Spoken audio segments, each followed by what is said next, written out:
చంద్రబాబు నాయుడు గారు ఆయన ఇరిగేషన్ మంత్రి ఇద్దరూ కూడా తెలంగాణ ముఖ్యమంత్రి అన్న మాటలను ఖండిస్తారు అని చెప్పి అందరం కూడా ఆశించాం.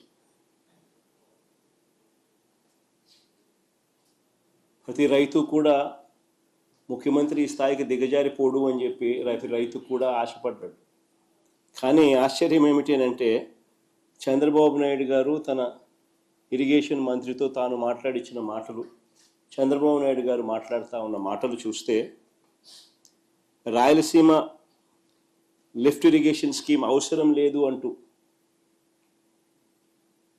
వీళ్ళు మాట్లాడుతూ ఉన్న మాటలు చూస్తే రేవంత్ రెడ్డితో చంద్రబాబు నాయుడు గారికి ఉన్న రహస్య ఒప్పందానికి అధికార ముద్ర వేసినట్టే. కరెక్ట్గా రేవంత్ రెడ్డి కూడా ఇదే మాటలే మాట్లాడాడు. చంద్రబాబు నాయుడు కూడా ఆయన మంత్రి కూడా రాయలసీమ లిఫ్ట్ అవసరం లేదు అని అంటూ చంద్రబాబు నాయుడు బరి తెగించి మాట్లాడడం కూడా వాళ్ళిద్దరి మధ్య జరిగిన ఒప్పందానికి ఆమోద ముద్ర వేసినట్టే, అధికార ముద్ర వేసినట్టే.